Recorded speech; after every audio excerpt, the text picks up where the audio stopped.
Halo semuanya, perkenalkan nama saya Dika. Perkenalkan nama saya Dita. Perkenalkan nama saya Asika. Perkenalkan nama saya Astiti.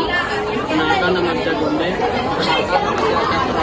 Di sini kami akan membuat vlog mengunjungi Museum Gedong Arca. Ikutin terus ya keseruannya. Museum Arkeologi atau lebih dikenal dengan sebutan Museum Gedong Arca merupakan salah satu museum yang berlokasi di Bedulu, Kecamatan Gianyar, Bali.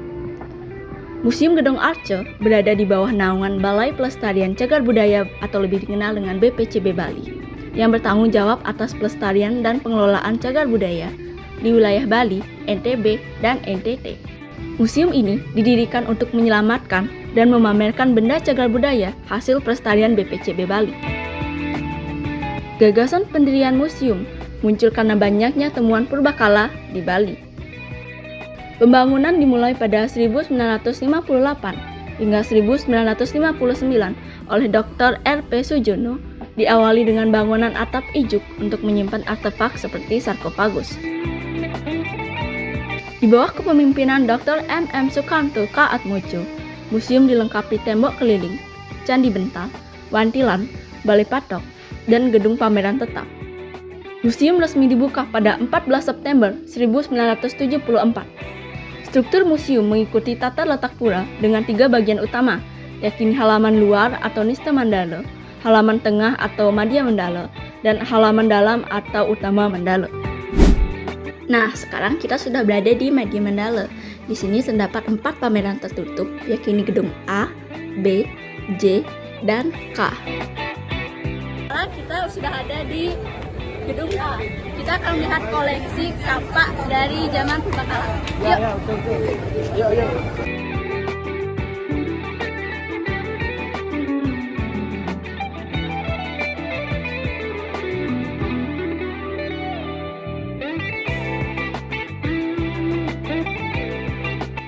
Di gedung ini terdapat 2 jenis koleksi kapak, yakni kapak primbas atau kapak genggam dan kapak persegi.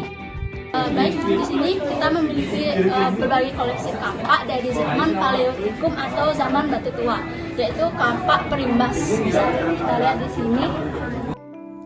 Kapak perimbas atau kapak genggam mulai digunakan pada zaman Paleolitik atau zaman Batu Tua, sekitar 600.000 sebelum Masehi. Manusia hidup dengan pola berburu dan meramu makanan secara sederhana. Mereka menjalani kehidupan secara nomaden, berpindah dari satu tempat ke tempat lain yang berdekatan dengan sumber makanan dan air. Alat-alat yang digunakan pada zaman ini masih sangat sederhana, dibuat dengan teknik monofasial, yaitu hanya diasah pada satu sisi untuk dijadikan tajaman atau pegangan. Seperti halnya kapak perimbas atau kapak genggam, yang bentuknya masih kasar, tidak beraturan, dan belum sesempurna seperti alat-alat pada zaman berikutnya. Selanjutnya ada kapak persegi. Kapak persegi digunakan pada zaman Neolitik atau zaman Batu Muda. Manusia mengalami perubahan besar dalam peradaban, beralih dari nomaden ke menetap.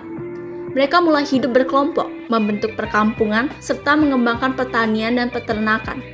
Teknik pembuatan alat juga berkembang pesat, dengan kemampuan mengasah dan membentuk alat agar lebih tajam, halus, dan licin. Beberapa alat utama pada zaman ini adalah kapak lonjong, kapak persegi, dan beliung. Terdapat 2 jenis kapak persegi, yakni beliung dan belincung. Beliung memiliki punggung datar dan digunakan untuk pekerjaan kayu secara umum, sedangkan belincung memiliki punggung tinggi dan digunakan untuk pekerjaan dengan ketelitian tinggi.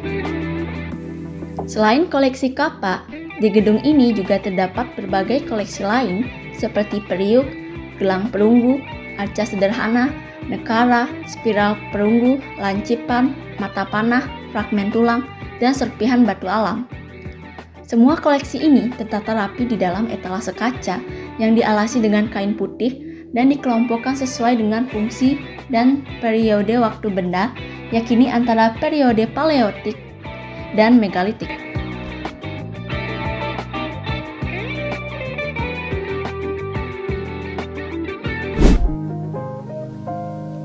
Ya, jadi para peneliti itu menemukan kapak-kapak yang biasanya juga kebanyakan sih kalau nggak salah itu memang dari hasil penyerahan dari masyarakat.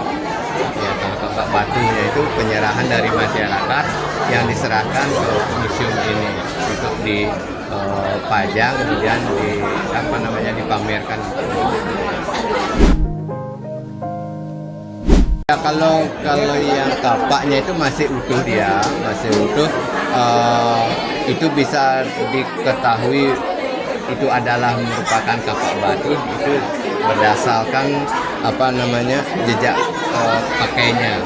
pakainya. Jadi dia ada mungkin kayak sesuatu yang pernah dipegang kayak gimana, pasti ada pegangannya, bekas-bekasnya itu ya, jadi ada. Jadi, Museum Gedung Arca tidak hanya menjadi tempat menyimpan artefak, tetapi juga menjadi simbol keberlanjutan identitas budaya Bali. Sekian dulu dari kami, sampai jumpa di video selanjutnya.